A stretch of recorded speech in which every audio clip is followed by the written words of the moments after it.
The International Criminal Law Court is now in session.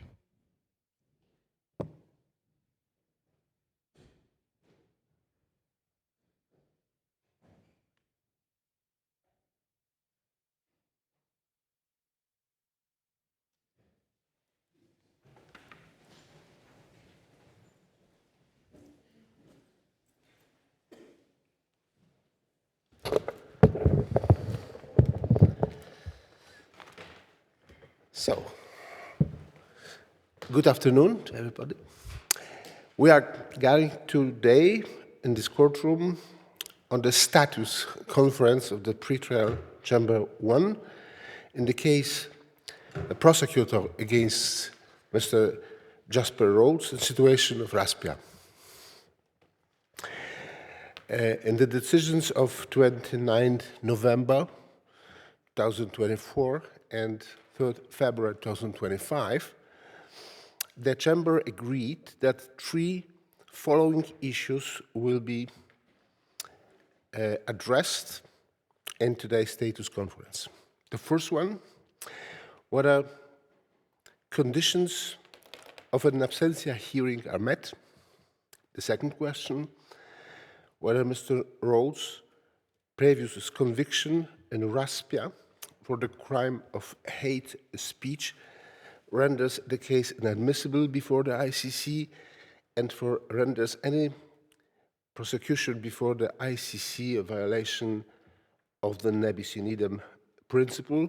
And the third issue, whether there are substantial grounds to believe that Mr. Rhodes is criminally liable for the crime of direct and public incitement to commit genocide.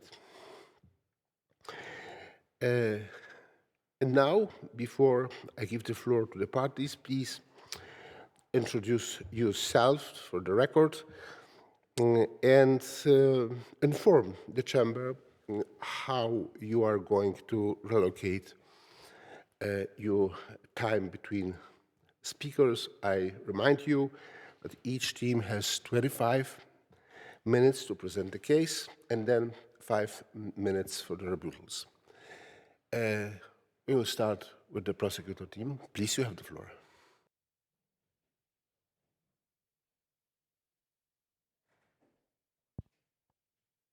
Presiding Judge, Your Excellencies, may it please this Honorable Court, good evening. My name is Michael Muchomba, and it is an honor to appear before you today as the first counsel for the prosecution. With me is my colleague and friend, Ms. Tracy Jerop. I shall take 10 minutes to address the second merit on admissibility. My colleague, Ms. Tracy, will then step in for 15 minutes to address the first and the third merit. We respectfully reserve 5 minutes for rebuttals. Thank you. Thank you very much. And now I please defense. Mr. President, Your Excellencies, and may it please the Court. It is an honor to represent the defense for Mr. Jasper Rhodes before your Honorable Court today. I am Vagisha Mandloi, representing the first counsel from the side of defense. I'll address the bench with the first and the second issues as per the case record for the initial 15 minutes, and my co-counsel, Mr. Ayush Mishra, would address the bench with the third issue for the rest 10 minutes, and we reserve 5 minutes for sir rebuttals. May it please. Thank you very much. We can start, please. Defense, prosecution counsel, take the floor.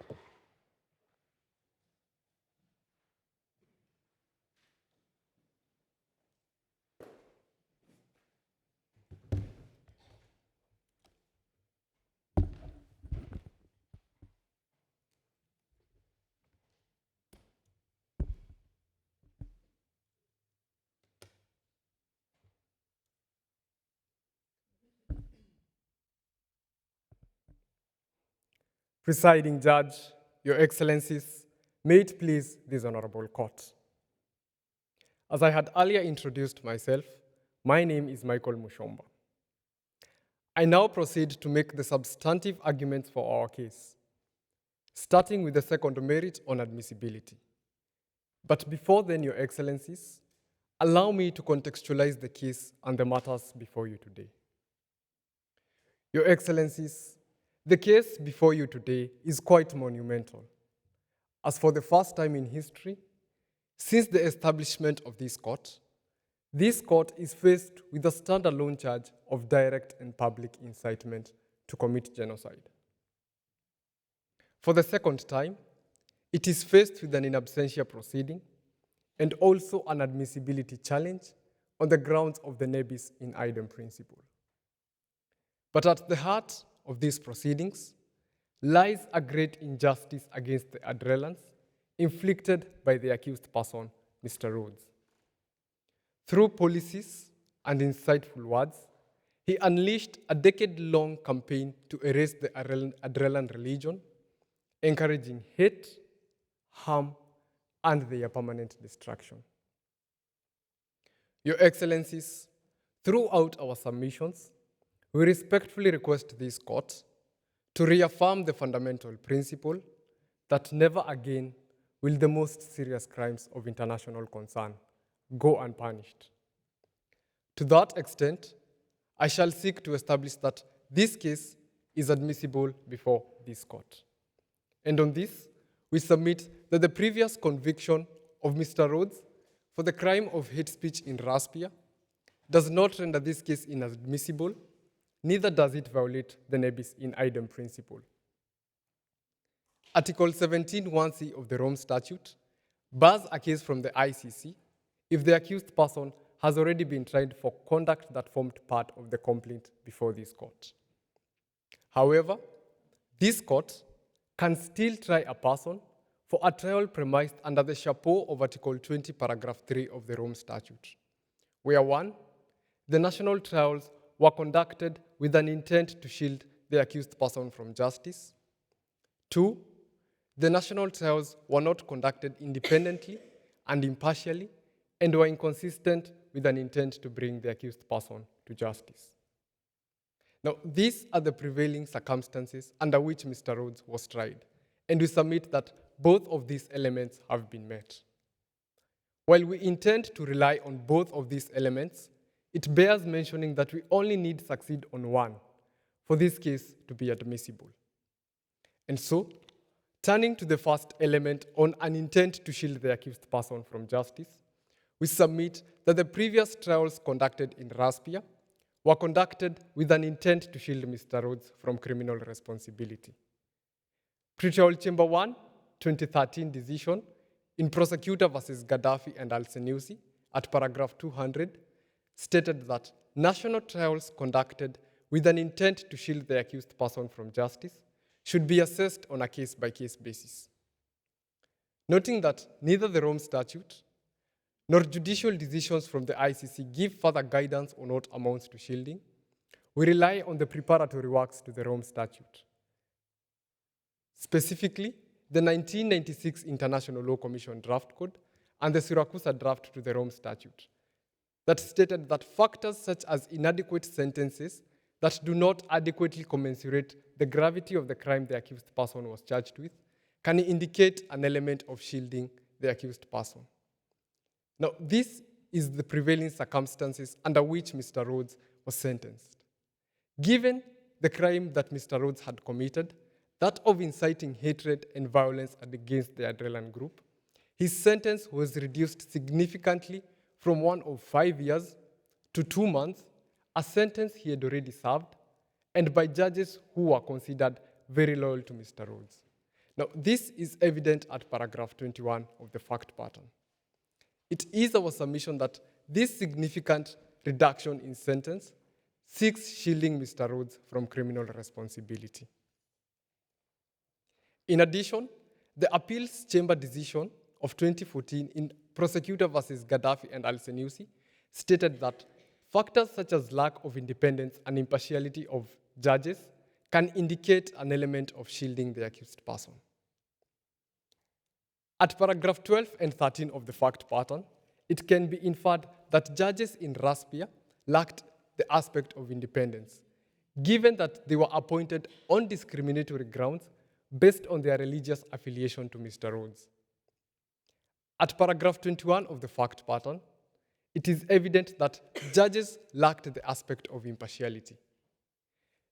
The test of impartiality, as espoused in Appeals Chamber 2014 decision in Prosecutor versus Bemba at paragraph 17, the test is that of a reasonable observer, properly informed.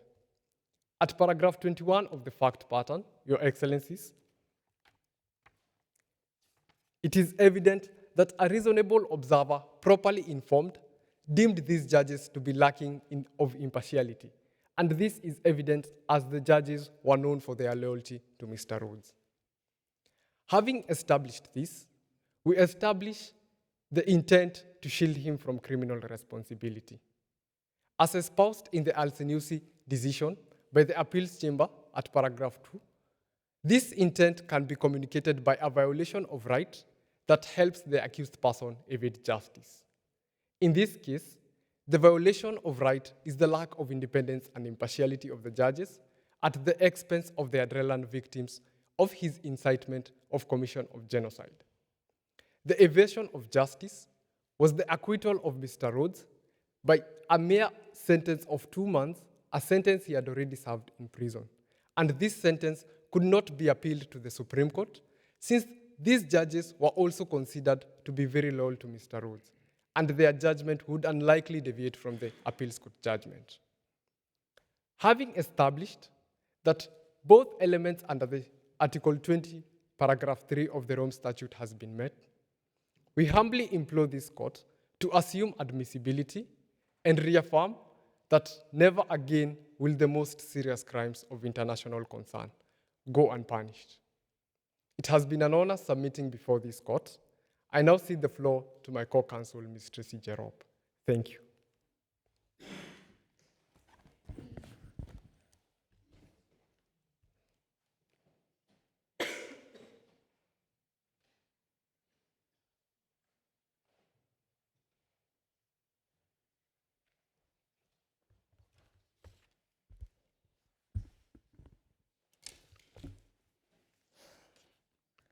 Presiding Judge, Your Excellencies, may it please this Honorable Court, good afternoon. As earlier introduced, my name is Tracy Jerop, Second Counsel for the Prosecution, and in the next 15 minutes, I will be advancing 2 arguments. On the first issue, that a confirmation of charges hearing against Mr. Rhodes should be held in absentia, and second, on the third issue, that there are substantial grounds to believe that Mr. Rhodes is criminally liable for the crime of direct and public incitement to commit genocide. I shall conclude by presenting the prosecution's prayers. Proceeding to the first issue, we submit that the confirmation hearing should be held in absentia. Your Excellencies, what happens when a suspect deliberately evades justice? The answer cannot be nothing, and this case presents a vital opportunity for this court to uphold that absence cannot and should not become a shield against justice.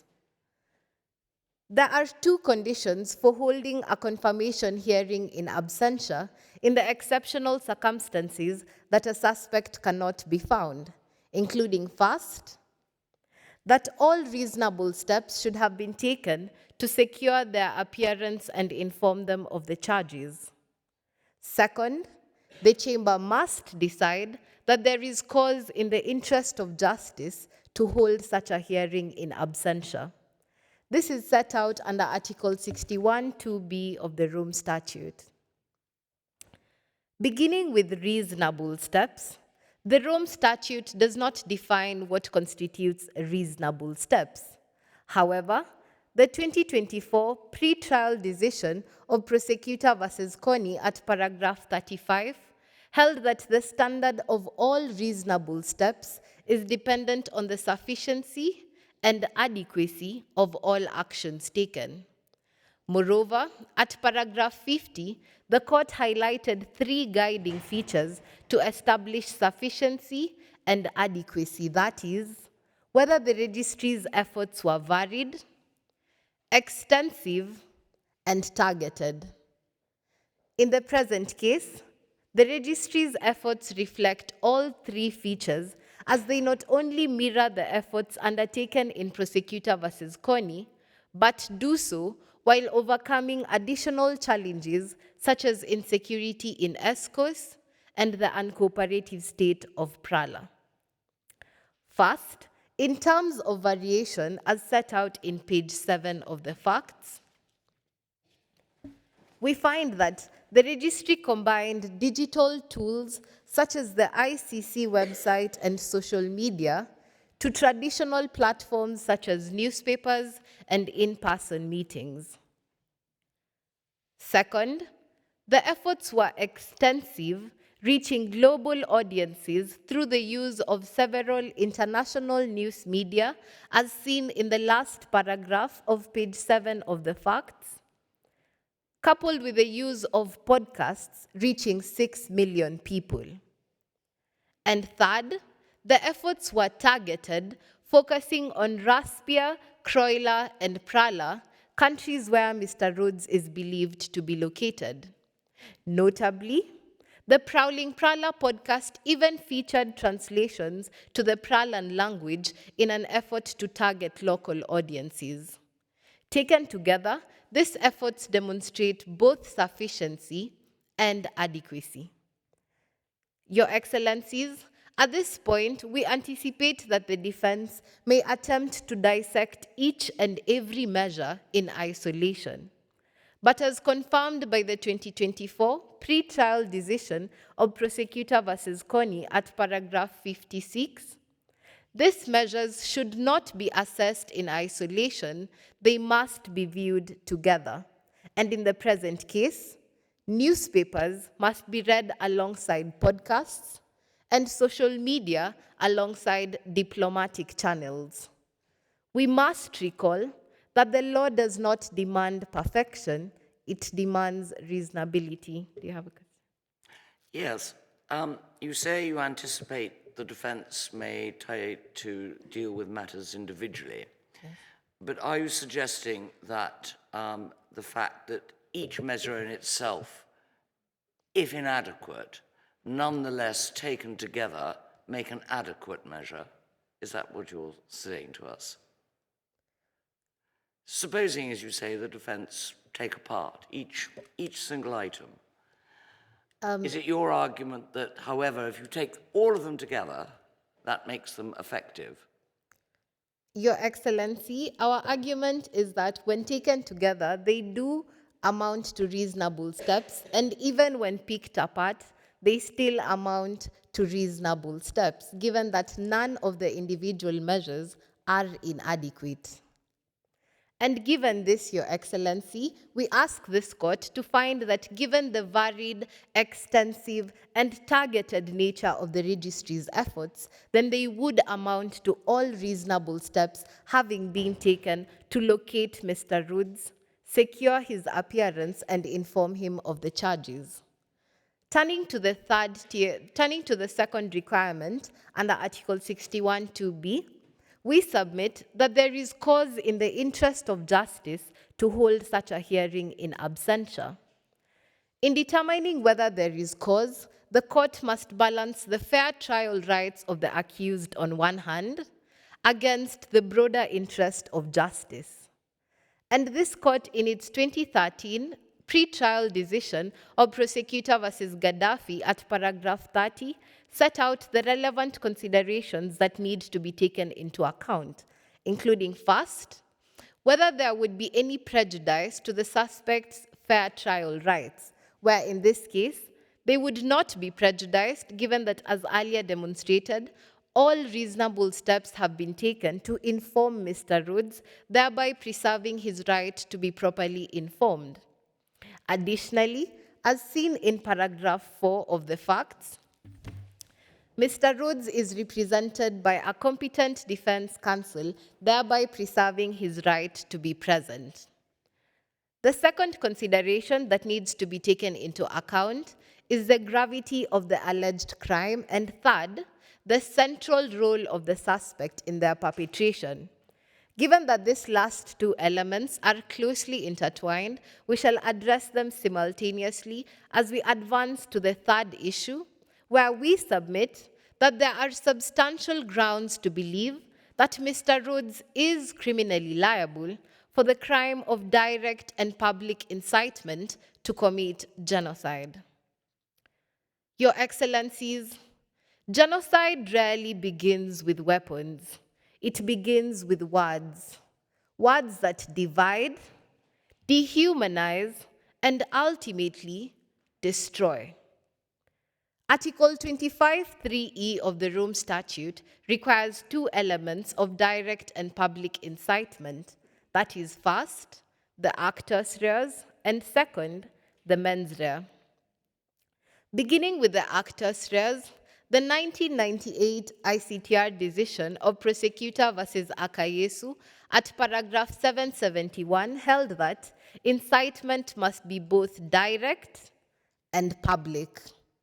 And in this case, given the undisputed nature of Mr. Rhodes' public incitement, we shall focus on the directness element, where the 2008 ICTR decision of Prosecutor versus Bikindi at paragraph 486 affirmed that in assessing directness, what matters is first, the context in which the words were spoken, and second, how the audience understood the message.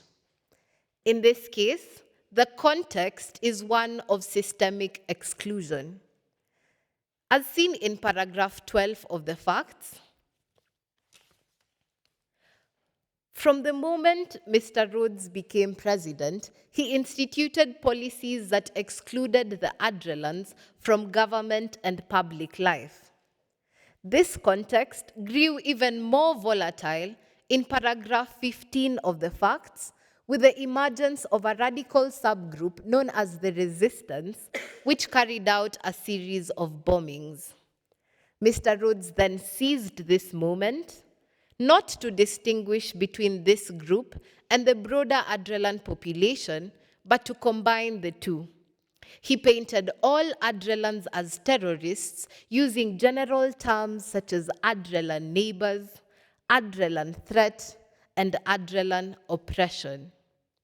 Against this backdrop, in the second last sentence of his speech, in paragraph 17 of the facts, when Mr. Rhodes stated, and I quote, "We must remove this plague of violence from our streets by any means necessary." End of quote. This statement, his mention of by any means necessary, whether through causing serious bodily harm or even death, both of which are constituent elements of the crime of genocide under Article 6 of the Rome Statute. And given the lack of distinction, his audience, already conditioned by years of exclusionary rhetoric, as seen in page 6 of the facts, would not have understood this as targeting a secret subgroup of the resistance, but rather as a direct call to eliminate the Adrelans as a whole.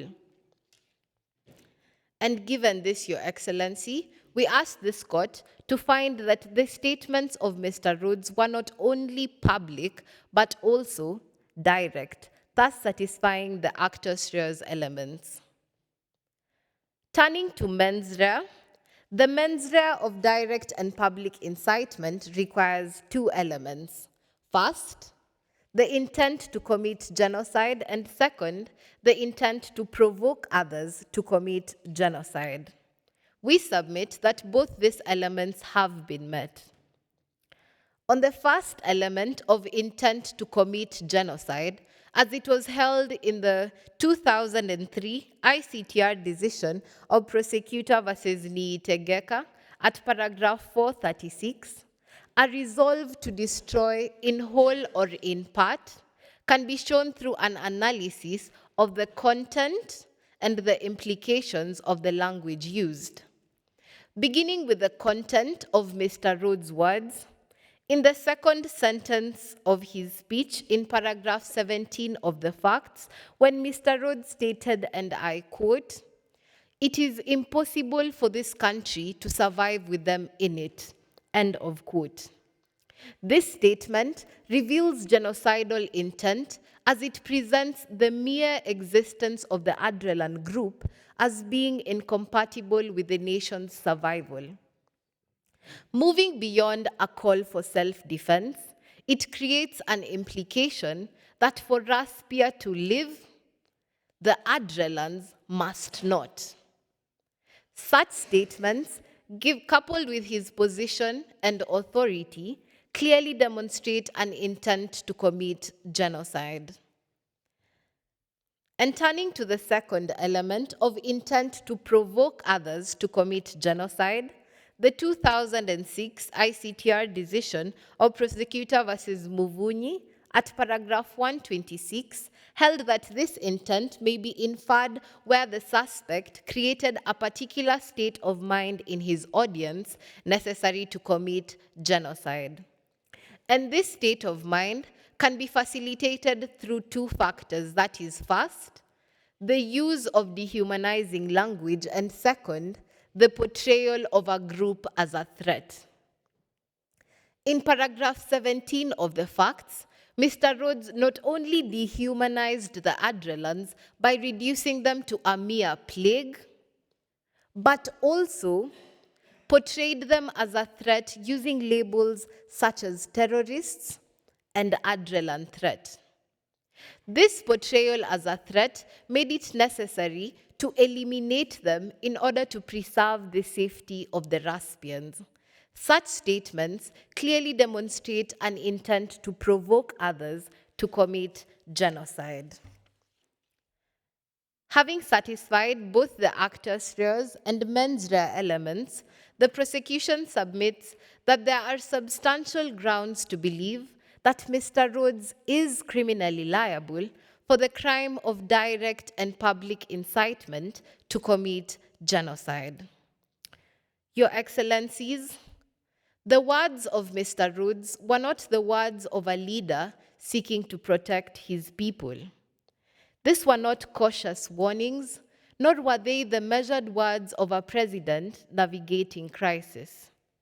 They were deliberate, calculated, and charged with the intent to destroy.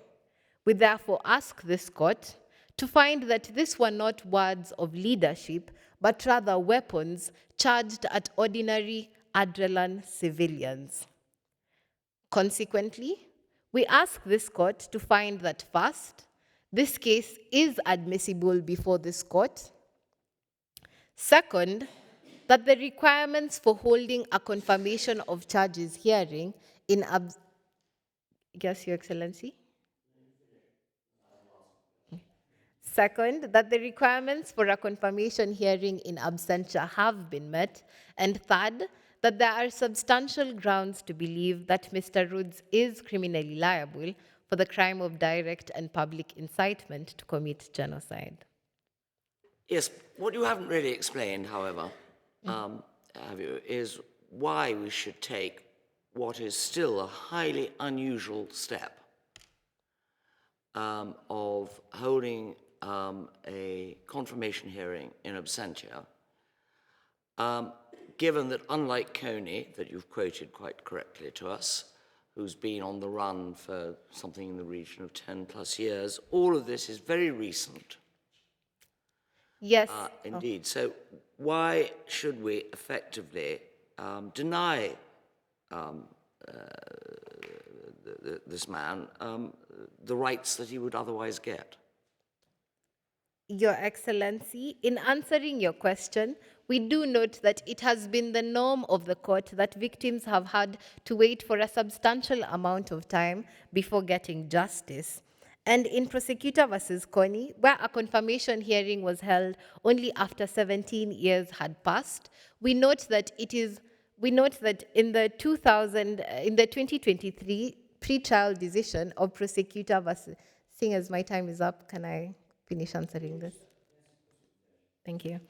In the 2023 decision of Prosecutor versus Connie at paragraph 69, in analyzing this issue of time, the court found that the passing of time cannot in and on itself justify holding a confirmation hearing in absentia. And therefore, the question I would pose to the bench in exercising your discretion would be, for how much longer should we wait before justice delayed becomes justice denied? And considering that all reasonable steps have been taken, we ask you to find that 3 years would constitute reasonable time. And seeing as my time is up, it has been a pleasure submitting before this honorable court. Thank you. Thank you, counsel. The chamber will consider your argument. We will not answer your question at this stage. Please, I invite the defense team to present a submission.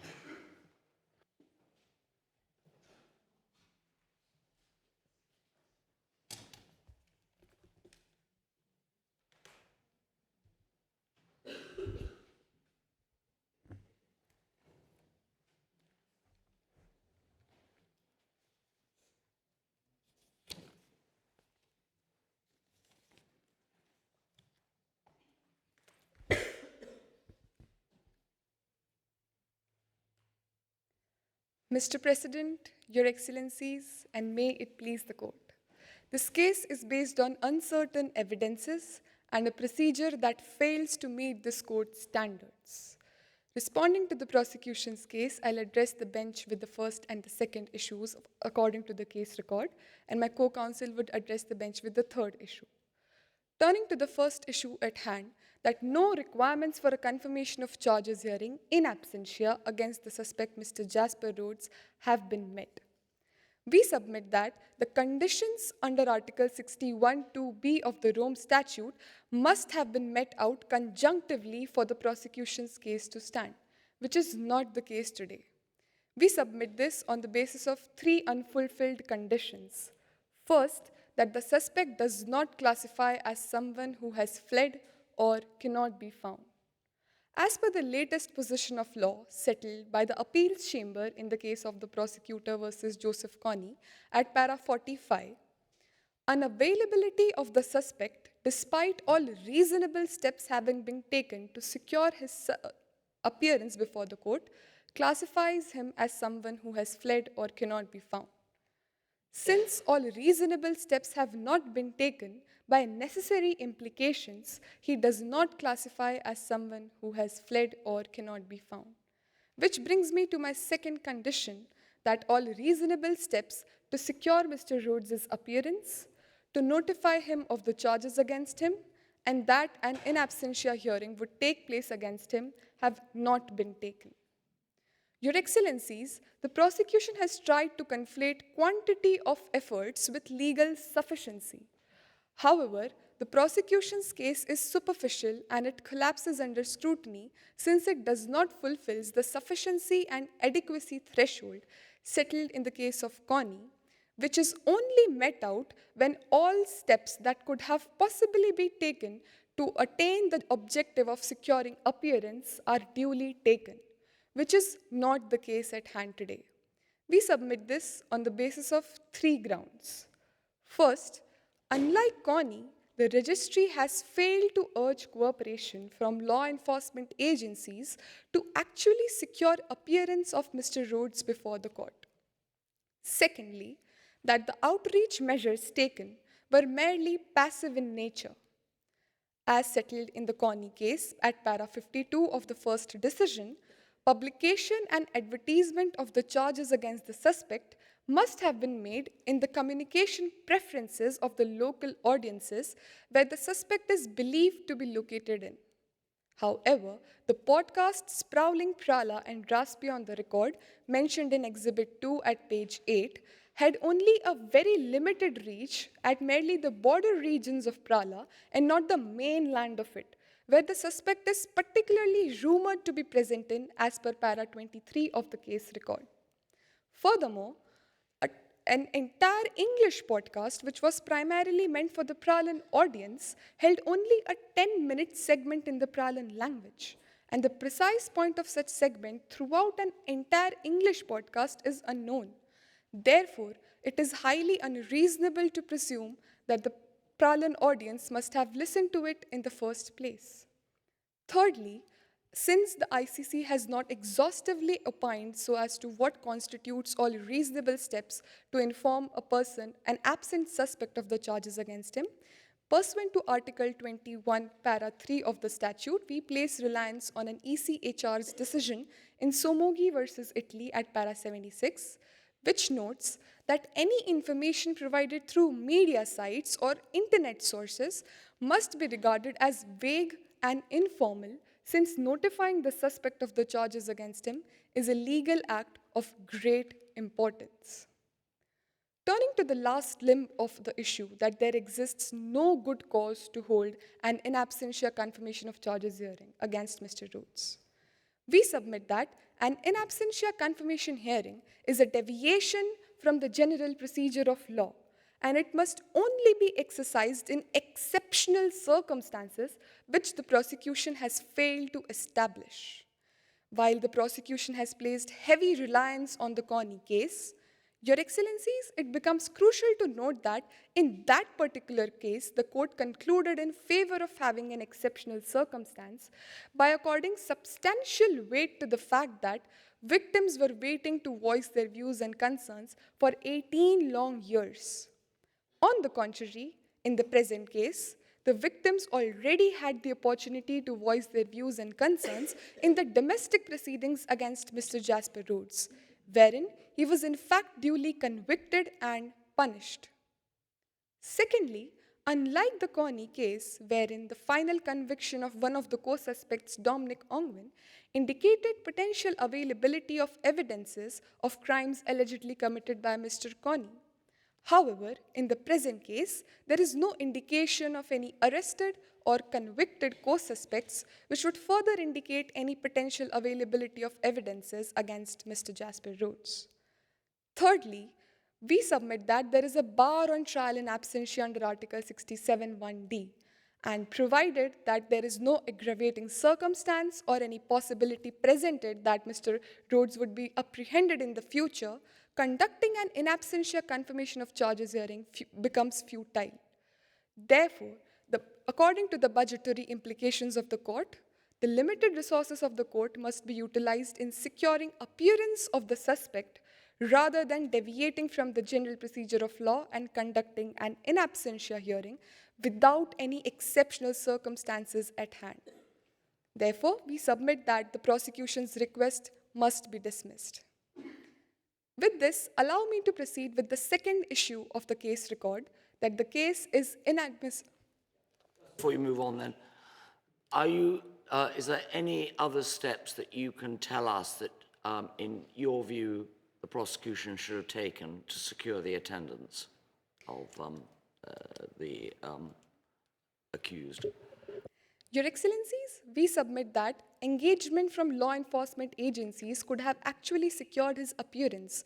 Moreover, when he is particularly rumored to be present in Prala, the registry could have entered into an ad hoc arrangement under Article 87, Para 5 with Prala to urge cooperation from it to actually notify Mr. Rhodes of the charges against him. Nonetheless, Your Excellencies, we submit that there exists no exceptional circumstance to proceed with holding an in absentia confirmation hearing. Turning to the second issue at hand, that the case is inadmissible before the court, and any proceedings against Mr. Rhodes would violate the ne bis in idem principle. Your Excellencies, since the prosecution has not contested the fulfillment of requirements under Article 17(1)(c), since the defense bears the burden to prove the same, I'll contest that the case falls within the Article 17(1)(c) of the statute. We submit this on the basis of 3 grounds.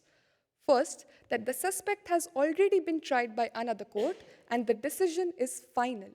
Second, that the suspect is being charged for substantially the same conduct. And third, that the present case does not fall within the exceptions of the ne bis in idem principles, since the domestic proceedings did not lack independence or impartiality or was otherwise to shield Mr. Jasper Rhodes. Turning to my submissions under the first ground, that Mr. Rhodes has already been convicted and tried by another court, and the decision of that court is final. On that, we cite para 36, footnote 49 of the case of the prosecutor versus Saif al-Islam Gaddafi, decision on admissibility by pretrial chamber 1, according to which a decision acquires a res judicata effect when the parties themselves allow the time of appeal to elapse, which is exactly the case at hand today. The prosecution in the domestic proceedings itself chose not to appeal the case in the Supreme Court of Raspia. Therefore, the decision rendered by the appellate court of Raspia becomes final and acquires a res judicata effect, which further makes this case inadmissible before the court. Turning to the second criteria, that the suspect is being charged for substantially the same conduct. As per the case of the prosecutor versus Gaddafi and El-Senussi appeals chamber decision at para 72, legal characterization of the charges is irrelevant in assessing the same conduct test. Furthermore, the ICC does not expect the domestic court to try or prosecute a person for an international crime. Additionally, there is a substantial overlap of the conduct and the underlying incidents for which Mr. Jasper Rhodes has been charged in the court and exactly for which he has been convicted in the domestic proceedings against him. Furthermore, we submit that if the genuine efforts of the domestic courts to prosecute a person would be disregarded, complementarity, which is a cardinal principle of the statute, would be irreversibly transgressed. Sorry, counsel, can you please explain? You just said that the conduct is substantially the same.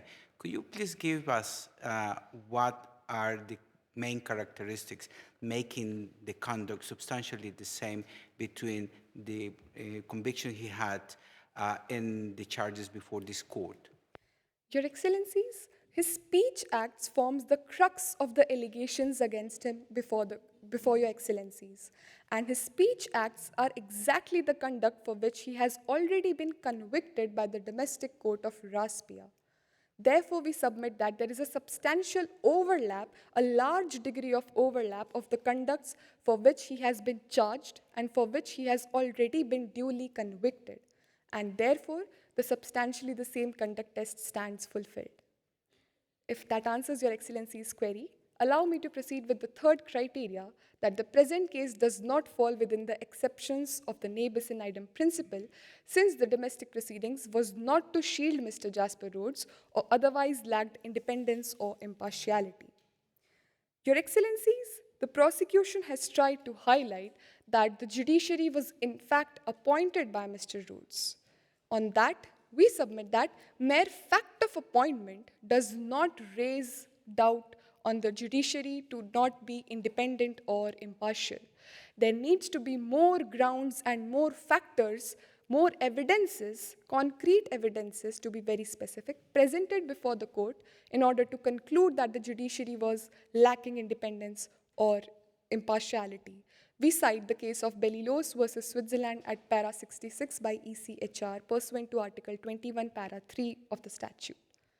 Furthermore, the prosecution argues that the judges were in fact loyal to Mr. Jasper Rhodes. On that, we submit that it is crucial to note that there is a regime change in Raspia, and Mr. Rhodes is no longer in power in the country of Raspia, which obviates any possibility of pressure or want of incentives for the judges to have an inclination towards Mr. Jasper Rhodes. Furthermore, the prosecution has tried to regard reduction of the sentence as shielding. We submit that the reduction of the sentence to the time that the suspect has already underwent detention is a general practice across various legal systems. Furthermore, the reduced sentence accorded to him aligns with the penalties ordinarily imposed on the accused for the crimes of hate speech across various common law and civil law jurisdictions. Furthermore, we submit that since the judiciary was impartial and independent and the domestic proceedings was not to shield Mr. Jasper Rhodes, the exceptions of the ne bis in idem principle under Article 23A and 23B does not apply. Clearly, Your Excellencies, The suspect has already been tried by another court for the same conduct, and the case becomes inadmissible under Article 17(1)(c) of the statute, and any proceedings against him would violate the ne bis in idem principle. Thank you. If I may, counsel, you've pointed us to the ECHR on a standard to be used as far as impartiality of the bench that happened in the domestic trial. Is there any standard iterated anywhere by the ICC or any jurisprudence that would guide us in what we should look at to assess impartiality? Indeed, Your Excellencies, there are jurisprudences which are in favor of defense by ICC, ICTR, and ICTY, wherein impartiality of the judges needs to be presumed unless proven to the contrary with concrete and tangible proofs. And mere fact of appointment cannot raise doubt on independence and impartiality. More factors and indicators needs to be presented. This is given in the case of Nahi Mana, Your Excellencies. If that answers Your Excellency's query, it concludes my submission. Yes, Your Excellency. On that point, counsel, you heard your colleague from the prosecution arguing that the reduction of sentence to time served amounts to an acquittal. What do you have to say with regards to that? Your Excellencies, the prosecution has argued that the reduction of his sentence has effectively released him. However, it is crucial to note that the appellate court upheld his conviction. If they were so loyal, they could have acquitted him, but they convicted him, and the penalty imposed upon him of 2 months aligns with the penalties ordinarily imposed for the same crimes across various national jurisdictions. Therefore, the reduction of the sentence cannot indicate upon shielding of Mr. Jasper Rhodes or malignity in the judiciary of the country of Raspia, Your Excellency. That concludes. Yes, Your Excellency. Oh. I would just like to thank you for you. That concludes my submission. May I please, with that, please allow me to invite my co-counsel to address the bench with the third issue. Yeah, please.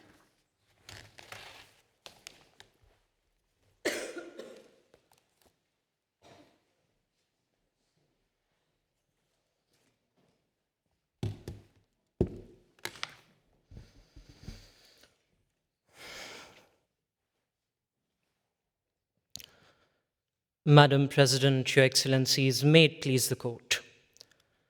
My submission concerns, Mr. President, Your Excellencies, may it please the court. Apologies. My submission concerns Mr. Rhodes's criminal liability under Article 25(3)(e) of the statute. In that regard, it is the defense's submission that there are no substantial grounds to believe that Mr. Rhodes is criminally liable for direct and public incitement to commit genocide. Your Excellencies, we understand that insofar as the crime of direct and public incitement to commit genocide is concerned, it is an inchoate offense as established at para 723 of the Nahi Mana Appeals decision of the ICTR. Our contention relies with regard to the actus reus and the mens rea element of the crime. Insofar as the actus reus is concerned, Your Excellencies, to clarify, the defense does not challenge the element of public, only the element of directness. As stated in Akayesu at para 556, the direct element of direct and public incitement to commit genocide requires an immediate explicit call for a criminal action that is more than a merely vague suggestion. We note, Your Excellencies, that, for example, in the ICTR judgment of Engira Batware, it was found that the statement, the very explicit statement, kill the Tutsis, was found to have met this directness threshold. We note that the prosecution has relied on the Bikindi judgment. But we note, Your Excellencies, that in that specific judgment, Mr. Bikindi's specific statement made on his travel between Kimuvu and Kayove Road, which was, quote, "Have you killed any Tutsis yet?" End of quote. This was this explicit statement that met this directness threshold, not the songs of the accused. Your Excellencies, we submit that the statements remove this plague of violence. We rebel whatever the cost. Adrilan problem, Adrilan threat, do not meet this directness threshold. Even the judgment of the prosecutor versus Muvunyi, and to highlight, Your Excellencies, we understand that implicit remarks may constitute directness. But in that specific judgment that the prosecution has relied on, the Muvunyi judgment, there was the specific statement that was made by the suspect that constituted directness. And the statement was, Your Excellencies, quote, "Kill the snake and break the calabash," end of quote.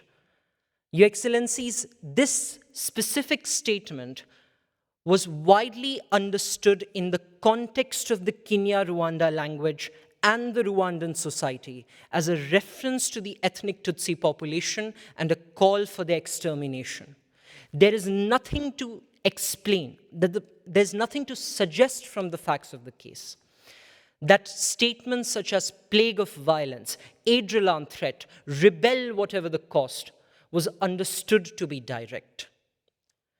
Your Excellency, this brings me to the mens rea element of the crime of direct and public incitement to commit genocide. Certainly.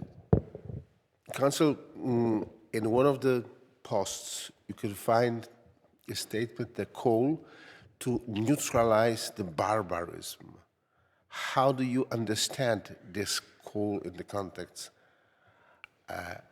of the crime alleged? Certainly, Your Excellency. If I may invite the Chamber's attention to paragraph 17 of the facts, particularly to the final line of the paragraph, that is the content of Mr. Rhodes' speech. Here Mr. Rhodes states that as Osen teaches us, sometimes peace and love must be protected by force.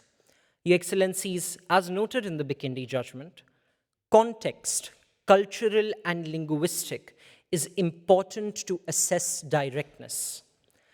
It is our submission, Your Excellencies, that Raspia should only count civilians devoted to Osen, and barbarism must be neutralized, indicates Mr. Rhodes' personal convictions of the fact that the people who are devoted to the teachings of Osen want peace and love in the country, and the people who are not devoted to these teachings want violence in this country.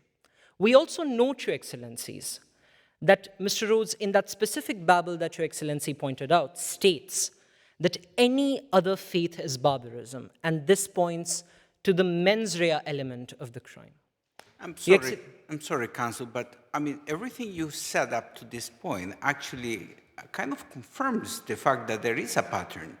Because if you see, since this man seized power, every action that he did take was precisely to exclude this community from normal life. And when acts of violence erupted, what he was consistently telling the people that action needed to be taken. And it was violent action. The fact of the matter that action was not taken maybe was because the people understood that this was wrong, but not because he lacked the intent to direct people to do wrong. What is your answer to this? We submit that is not the case, Your Excellency. With regard to the specific exclusionary policies that Your Excellency referred to, we submit that the prosecution has in fact made a factual inaccuracy in that regard. We note, Your Excellencies, that as per paragraph 9 of the facts, 10% of Raspia's population constitutes a variety of smaller religions or no religion at all. The policies that were implemented by the suspect were against non-Raspians, not specifically the Adrilan.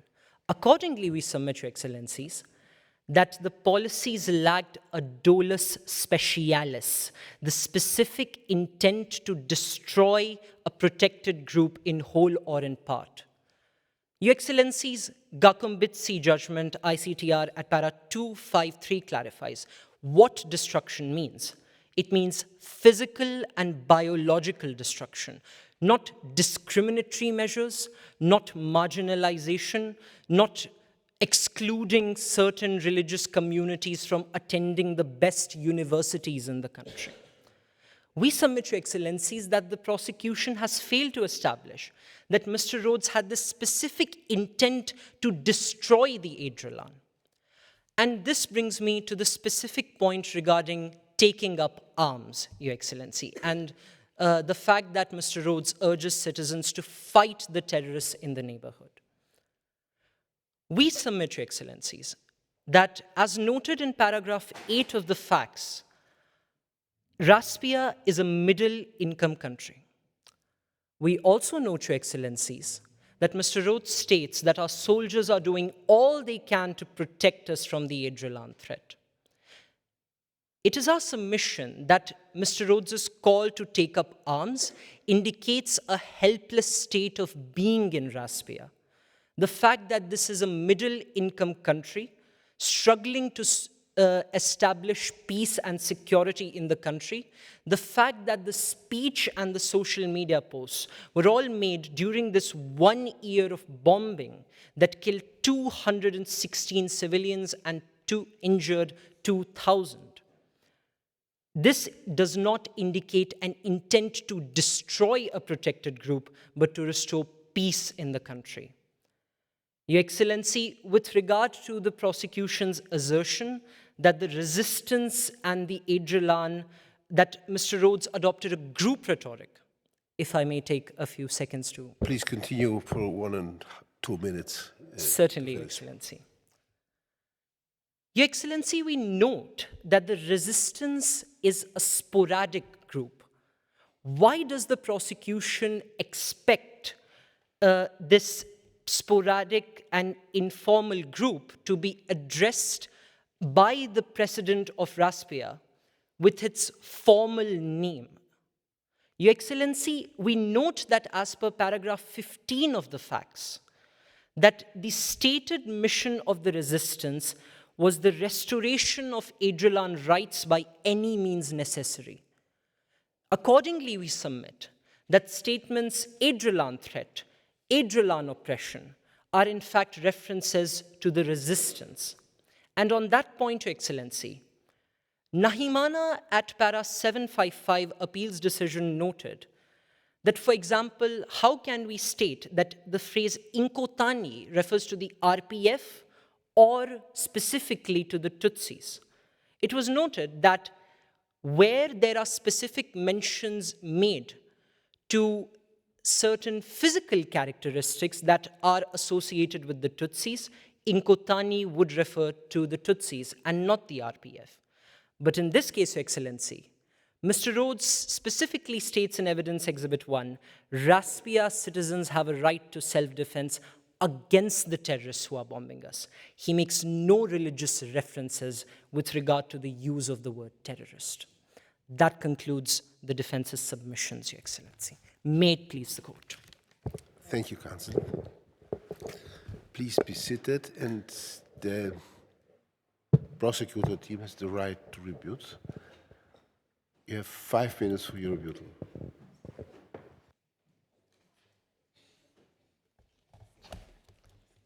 Presiding Judge, Your Excellencies, it's a pleasure to appear before you once again.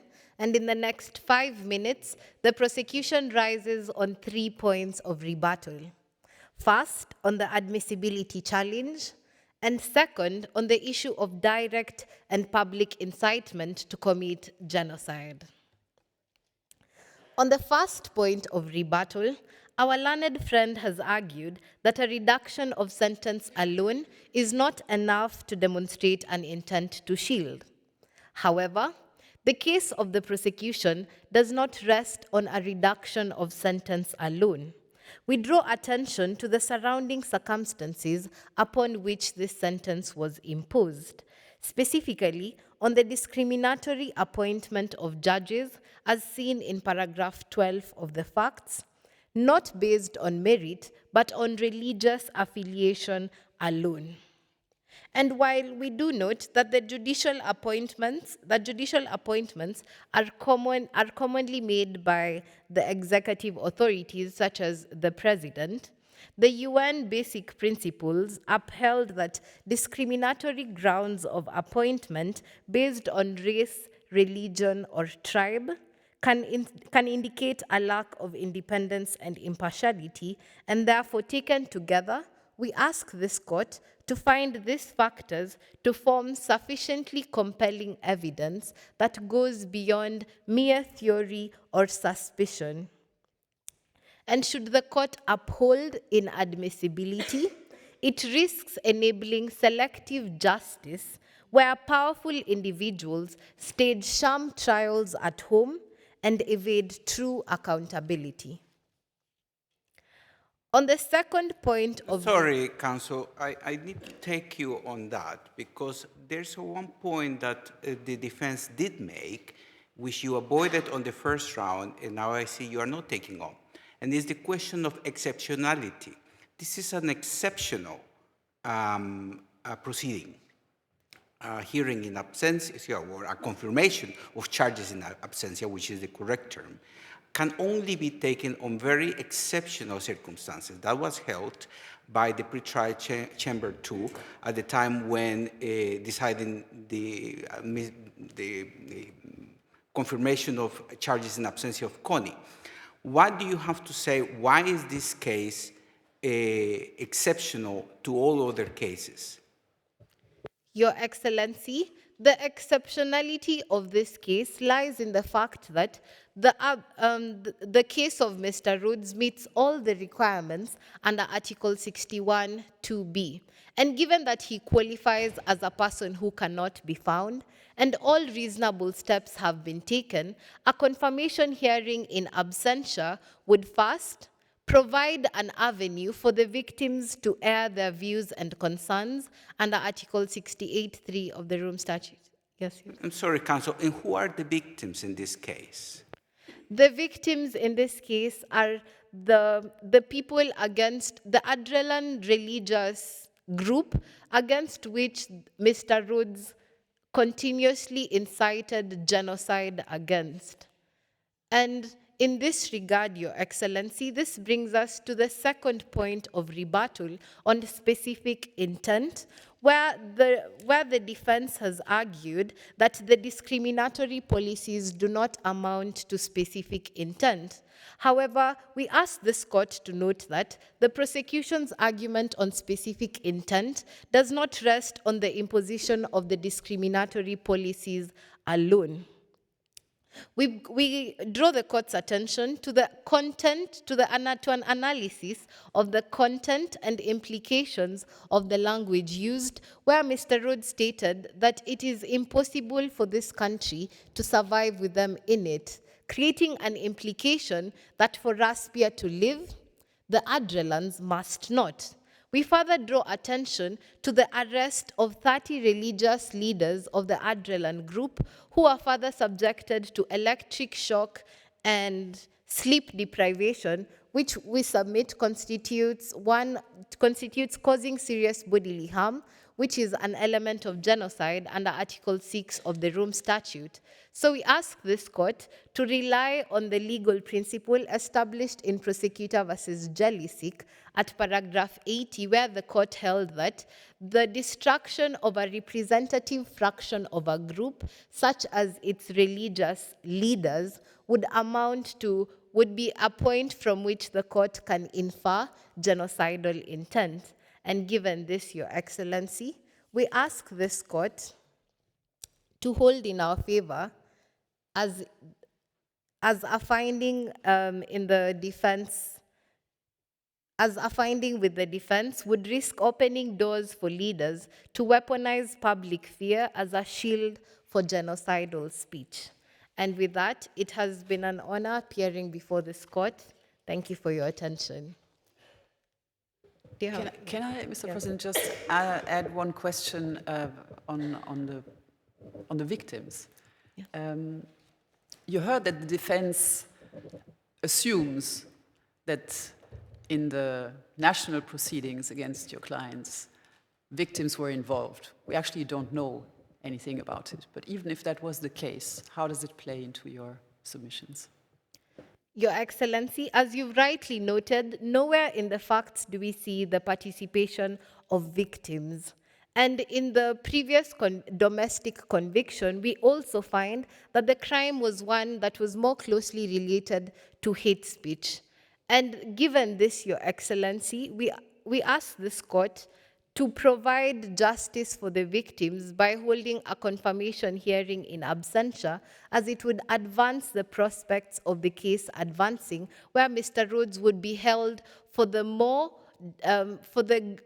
grave crime of direct and public incitement as compared to the crime of hate speech, in that it would have robbed the victims of the rightful intensity of Mr. Rhodes' accountability. Thank you, Your Thank you very much. And the defense team has the right to rebuttal. 5 minutes as well.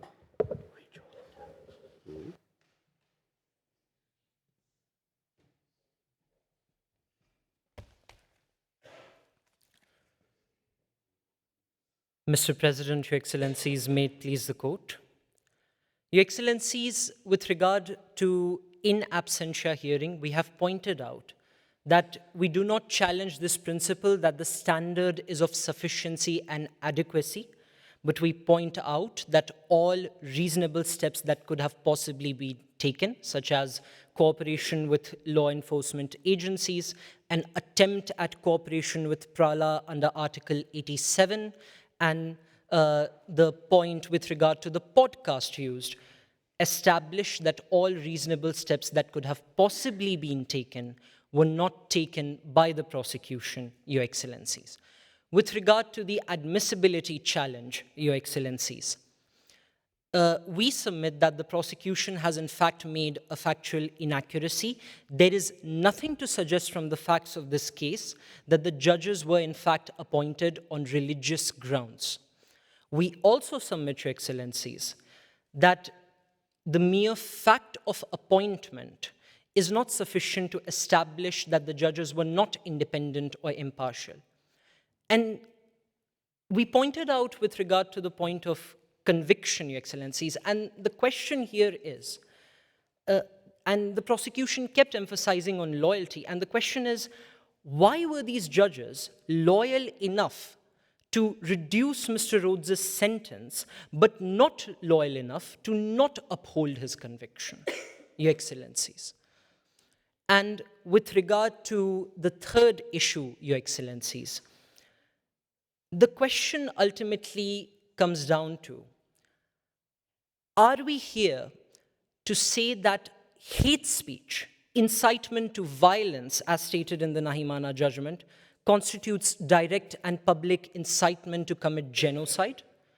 Does that not violate Article 22, subparagraph 2 of the statute, that requires the definition of a crime to be very narrowly construed? Your Excellencies, mere discriminatory, not genocidal intent can be inferred from the policies implemented by the suspect. We submit that in light of the facts of these bombings that were carried out, asking citizens to support these soldiers was in fact the only available option left for the president of Raspia to restore peace and security in this country. It is our submission, Your Excellencies, that the very specific grounds, the very high threshold of directness is not established. There is nothing to suggest from the facts of this case that the people of Raspia understood it as a call for the extermination of the Adrilan population. What can be inferred is discriminatory intent, Your Excellencies, not genocidal. That concludes the defense's submissions. May it please the court. Thank you very much. And now the bench will deliberate, and we'll be back in 10 minutes, probably, to deliver our judgment.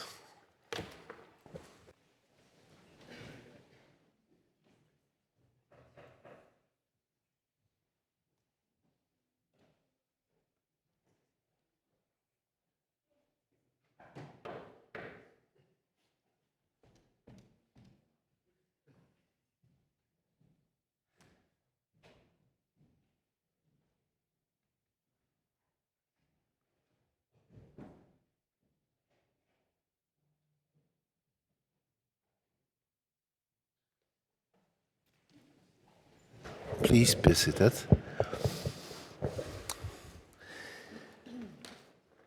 So before we mention the team, when the competition allowed me to say that really we appreciate very much your efforts. We appreciate the very high level you presented. It concerns all the presentation we heard today in this courtroom. And I would like firstly congratulate to all of you for reaching this stage of the competition. The decision was not easy because there was no big differences in respect to the criteria we have to take into account. So, but after considering all these criteria, the chamber decided that the winning team is the team of defense.